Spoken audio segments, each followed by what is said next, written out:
যারা যারা শেভ করে এরা তো শেভই ছাড়তে পারে না, কি কোরআন শিখবে? তাও জুমার দিনে করে শেভ। আহা, শোনো, জুমার দিন কিয়ামত হবে। কয় বছর পর হবে তা আমি জানি না, কয় বছর পর হবে তা আমি জানি না। আপনারা তো জানেন যে আল্লাহ সুবহানাহু ওয়া তাআলা জুমার দিনে কিয়ামত হবে। দিন কি বার? দিন কি বার? যেই বারে তোমার দেশে সিনেমা রিলিজ হয়, কারণ তুমি ওটা দেখবা, ও জানে। আজকে ছুটি না, আজকে কি ছুটি?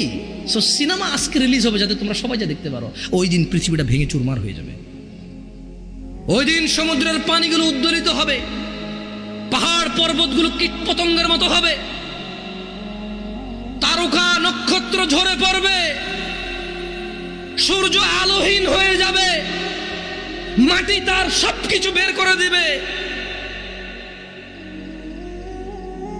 ওই দিন তুমি সিনেমা দেখো ভাই। আর কালকে শুক্রবারের জন্য আজকে বৃহস্পতিবার সারা রাত তুমি জেগে থাকবা কেন? কালকে শুক্রবার, তুমি জানো না কালকে কিয়ামতের দিন। কিয়ামত কবে যদি কেউ আমাকে প্রশ্ন করে, আমি বলি শুক্রবার। আমি বলি কি? শুক্রবার। আল্লাহ আমাদেরকে বুঝার তৌফিক দান করুন, আমিন। দিনী ভাইরা, যাই হোক, শোনেন, যার যা হয়েছে হয়েছে, ওকে? দাড়ি কাটা, নেশা করা, ইয়াবা, মদ, গাঁজা খাওয়া, জানা করা, নামাজ ত্যাগ করা, মানে নামাজ পড়েন নাই, ওকে? কি পড়েন নাই? আমার সাথে একটু বলেন।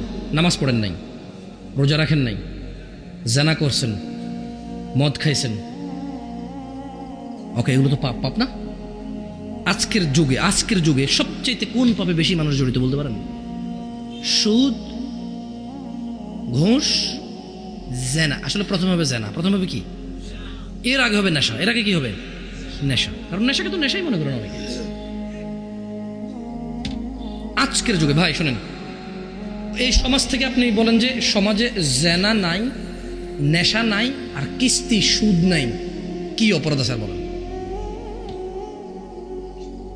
তুমি বলতে পারবা কি অপরাধ আছে? হ্যাঁ, মেয়ে যেটা বোরখা পরেন এটা জেনার সাথে সম্পর্কিত। বোরখা না পরা কিসের সাথে সম্পর্কিত? জেনার সাথে সম্পর্কিত। ওই যে জর্দা খায়, তামাক খায়, ওই যে সিগারেট খায়, নেশার সাথে সম্পর্কিত। কিসের সাথে? নেশার সাথে। ওকে, নেশা নাই সমাজে, তার মানে সিগারেট, জর্দা, তামাক, ইয়াবা, গাঁজা, মদ নাই। জানা নাই, তোমাদের গ্রামে জানা নাই মানে কি নাই? মানে কোনো মেয়ে খোলামেলা শুধু জামা পরে রাস্তায় হাঁটতেছে না, মানে কোনো ভাবি তার দেবরের সাথে দেখা দিচ্ছে না, মানে স্কুলের ছেলে মেয়েরা আলাদা আলাদা পৃথক, মেয়েকে মেয়ে পড়াচ্ছে, ছেলেকে ছেলে পড়াচ্ছে, তাদের স্কুল মাদ্রাসা পৃথক। জানা নাই, কি নাই?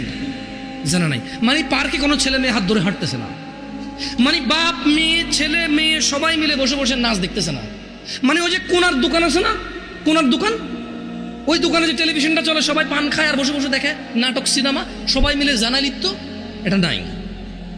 এটা কি নাই? তোমার গ্রামে কি অপরাধ আছে বলো? নাই। আরে ভাই নাই, ভাই জানা নাই, কি নাই? জানা নাই। আহারে ধরে নিলাম তর্কের খাতিরে, কথা বুঝেন, তর্কের খাতিরে ধরে নিলাম জানা নাই, কি নাই? নেশা নাই, কি নাই? হারাম উপার্জন নাই, মানে সুদ, ঘুষ, মিথ্যা কথা বলে এসে করা, হারাম উপার্জন নাই। কি অপরাধী? আপনারা অপরাধী বলতে পারেন আমার? আর কি মানুষ খুন করেন আপনারা? মানুষ খুন করেন? আপনাদের ঘরে কি ঘরে ঘরে চোর? ডেলি ডেলি মারামারি করেন? একজন একজনের ডেলি গালাগালি করেন? আসলে আপনার অপরাধটা কি? তাহলে আর সলা আদায় করেন না, সলা আদায় করেন না। এটা তো, এটা আমি দেখেন, আমি বলতে চাচ্ছিলাম যে জেনা, নেশা, হারাম উপার্জন, এই তিনটাকে বাদ দিলে আমাদের সমাজে তেমন বেশি অপরাধ নাই, জানেন? আসেন আজকে আপনাদের কিছু ফর্মুলা বলে যাই ফিরে আসার। জীবনে যত জেনা করেছেন, জীবনে যত নেশা করেছেন, বোন ভাই, জীবনে যত জানা করেছ, যত সিনেমা নাটক দেখেছ, যত গান বাজনা দেখেছ, যত আজে বাজে অশ্লীলতায় তুমি লিপ্ত ছিলা, যত নেশায় তুমি লিপ্ত আছো, ভাই আমার শোনো, তিনি সুবহানাহু ওয়া তাআলা বলছেন ইল্লা মান তাব, অতঃপর যে ফিরে আসে, অতঃপর যে গুনাহার করবে না সিদ্ধান্ত নিয়ে নিছে, ওয়া আমানা, ঈমান আনে, ওয়া আমিলা আমালান সালিহা, এবং সৎ কর্ম সম্পাদন করে, ফাউলাইকা ইউবাদদিলুল্লাহু সাইয়্যাতিহিম হাসানাত। যেই জেনাকারী বলেছে আল্লাহ আর করব না, যেই নেশাখোর বলেছে আল্লাহ আর করব না, বলার পরে ঈমান এনেছে, কিছু ভালো কাজ করেছে, আল্লাহ বলছে যে জেনাকারীর জেনা, নেশাখোরের নেশা, অপরাধীর অপরাধ নেকিতে পরিবর্তন করবে আল্লাহ। ওয়া কানা আল্লাহু গফুরার রহিমা, কারণ তিনি আল্লাহ হচ্ছে ক্ষমাশীল, পরম দয়ালু। عن أنس بن مالك رضي الله عنه قال, أنس بن مالك رضي الله عنه থেকে বর্ণিত, তিনি বলেন, سمعت رسول الله صلى الله عليه وسلم, আমি আল্লাহর রাসূল সাল্লাল্লাহু আলাইহি সাল্লামকে বলতে শুনেছি।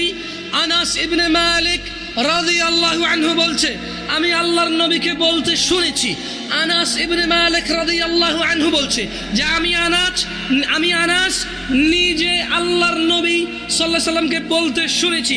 আল্লাহ বলছেন, ইয়া ইবনে আদম, হে আদমের সন্তান, হে আদমের মেয়েরা, হে আদমের ছেলেরা, হে আদমের ছেলে মেয়ের ধনী দরিদ্র যত আছো, হিন্দু, বৌদ্ধ, খ্রিস্টান, মুসলিম, নন মুসলিম, নাস্তিক, আস্তিক, যত মানুষ আদমের ছেলে মেয়ে আছে, সবাইকে আল্লাহ বলছে, ইয়া ইবনে আদম, হে আদমের ছেলে মেয়েরা। মুসলমান না কিন্তু, বাবা আদমের ছেলে মেয়ে।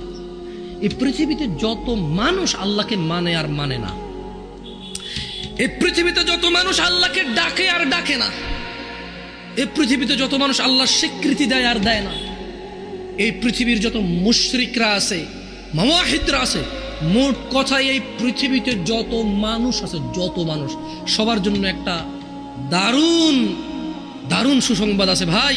আল্লাহ বলছেন যে, ইয়া ইবনে আদম, হে আদমের সন্তানরা, ইন্নাকা মা দাআউতানি ওয়া রাজাউতানি গফারতু লাক, যদি তোমরা আমি আল্লাহকে ডাকো, আমার কাছে ফিরে আসো, আমাকে ডাকো, গফারতু লাক, তোমাদের ক্ষমা করব, আলা মা কানা ফিকা ওয়ালা উবালি, ও আদমের ছেলে মেয়েরা, আলা মা কানা ফিকা ওয়ালা উবালি, যদি আমাকে ডাকো আর ফিরে আসো আমার আল্লাহর কাছে, তোমার গুনাহ যাই হোক না কেন আমি ক্ষমা করব।